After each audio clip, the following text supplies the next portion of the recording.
హోంమంత్రి అనితకు పాయకరావుపేటలో నిరసన సెగ తగిలింది. నక్కపల్లి మండలం రాజయ్యపేట అభివృద్ధి కార్యక్రమాల్లో పాల్గొన్న అనితను మత్స్యకారులు అడ్డుకున్నారు. రాజయ్యపేటలో ఫార్మా బల్క్ డ్రగ్స్ పరిశ్రమలు వద్దంటూ ప్లకార్డులతో నిరసన తెలిపారు. ఫార్మా పరిశ్రమలు ఏర్పాటు చేసి తమ జీవితాలను నాశనం చేయొద్దంటూ నినాదాలు చేశారు. ఇప్పటికే ఉన్న పరిశ్రమలతో జీవనోపాధి కోల్పోయామని ఆవేదన వ్యక్తం చేశారు. కాకినాడలో ప్రజలు వద్దన్న పరిశ్రమలు ఇక్కడెలా ఏర్పాటు చేస్తారని హోంమంత్రిని నిలదీశారు.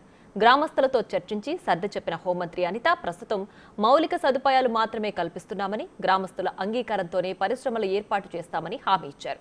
లేఅవుట్లు మాత్రమే వేస్తున్నారని, ప్రజల అంగీకారం ఎవరూ ఏం చేయలేరని చెప్పుకొచ్చారు.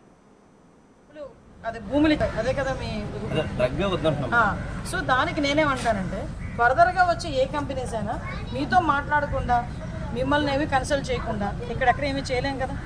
ఆల్రెడీ స్టార్ట్ చేశారు కదా మేడం. అరే నాయనా, అది బల్క్ డ్రగ్ కంపెనీ మీకు అదే అర్థం కావట్లేదు. నాకు అర్థమైంది, రోడ్ వేయడానికి కాదయ్యా. అది విన్న మాట విను, మీకు సగం సగం అర్థం అవుతుంది, సగం సగం తెలుసుకుంటున్నారు. ఆ సగం నేను ఫుల్ గా చెప్తాను, నేను ఎక్స్ప్లెయిన్ చేస్తున్నాను కదా. విషయం ఏంటంటే, ఏపీఐఎస్సికి సంబంధించి 2014 నుంచి 19 మధ్యలో మీరందరూ కూడా డబ్బులు అదే భూములు ఇచ్చారు. అప్పుడు డబ్బులు అన్నీ పడిపోయినా అన్నీ క్లియర్ అయినాయి. అది ఏపీఐసి హ్యాండర్లో ఉంది. ఏపీఐసి ఇప్పుడు ఏ కంపెనీస్ తీసుకురావాలన్నా లేఅవుట్ అయ్యాలి. ఎలా పడితే అలా మీకు ఈ కంపెనీ ఇక్కడ ఈ ముక్కలో పెట్టండి, ఈ ముక్కలో పెట్టండి అంటే చెప్తే అవ్వదు కదా. దానికి సంబంధించి ఇప్పుడు వాటికి లేఅవుట్ ఫామ్ చేస్తున్నారు.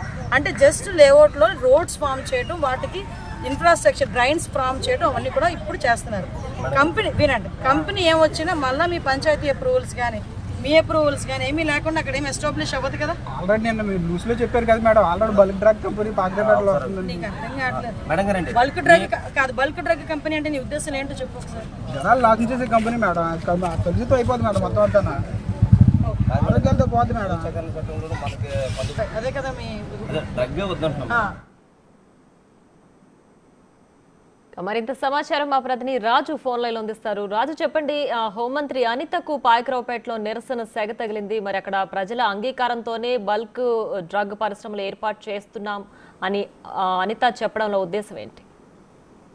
కూటమి ప్రభుత్వం ఏర్పడిన తర్వాత రాష్ట్ర హోంమంత్రి వంగల్పూడి అనితకి ఒక విధంగా చెప్పాలంటే ఇదే మొదటి నిరసన సెగ అని చెప్పుకోవాలి. ఎందుకంటే ఇప్పటి వరకు పరిశ్రమలకు సంబంధించి ఏ విధమైనటువంటి స్టెప్ తీసుకొని ఏదున్నా కూడా రాష్ట్ర ముఖ్యమంత్రి స్వయానా చంద్రబాబు ఈ ప్రాంతానికి రావడం, అచ్యుతాపురం సెజ్జల్లో ప్రారంభోత్సవం చేయడం వెళ్తున్నటువంటి పరిస్థితి ఉంది.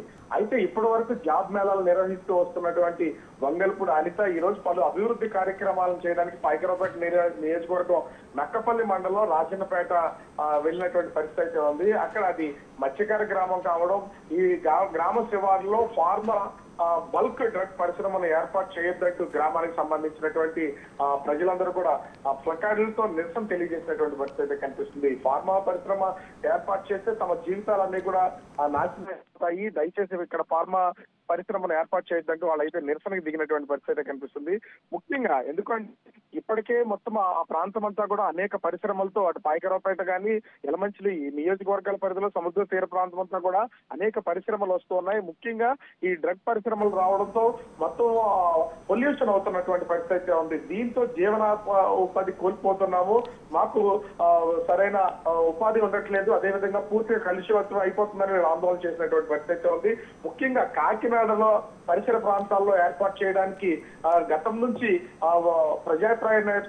ప్రజాభిప్రాయ సేకరణ అయితే జరిగింది. అక్కడ వద్దని వ్యతిరేకించినటువంటి పరిశ్రమను తీసుకొచ్చి ఈ ప్రాంతంలో ఏ విధంగా మీరు ఏర్పాటు చేస్తారంటూ గ్రామస్తులు అయితే నిలదీసినటువంటి పరిస్థితి కనిపిస్తుంది. అయితే హోంమంత్రి వంగల్పూడి అనిత కూడా వాళ్ళతో మాట్లాడుతూ కేవలం ప్రస్తుతానికి ఇక్కడ మౌలిక వసతులను మాత్రమే, సదుపాయాలను మాత్రమే కల్పిస్తున్నాము, తర్వాత స్థానికులందరూ అంగీకారంతోనే ఈ పరిశ్రమలు ఏర్పాటు చేస్తాం, అప్పటి వరకు మీరు ఎట్లాంటి నిరసనలు చేయొద్దంటూ హామీ ఇచ్చినటువంటి పరిస్థితి ఉంది. ముఖ్యంగా చూస్తే ఎక్కడ ఎలాంటి పరిశ్రమలు ఏర్పాటు చేసినా కూడా స్థానికంగా ఉన్నటువంటి వాళ్ళందరితోనూ ప్రజాభిప్రాయ సేకరణ అనేది చేయాలి. అట్లాంటిది ఏమీ చేయకుండానే ముందు ఇన్ఫ్రాస్ట్రక్చర్ డెవలప్ చేసుకుంటూ వెళ్తే తర్వాత ఖచ్చితంగా పరిశ్రమల ఏర్పాటు అనేది జరుగుతుంది, చేసి తీరుతారనేది అక్కడ ఉన్నటువంటి గ్రామస్తులందరికి సంబంధించినటువంటిది. అయితే ప్రస్తుతము వీళ్ళ నిరసన తెలియజేసిన హోంమంత్రి ఇచ్చినటువంటి తాత్కాలిక హామీతో ప్రస్తుతం శాంతించినటువంటి పరిస్థితి కనిపిస్తుంది.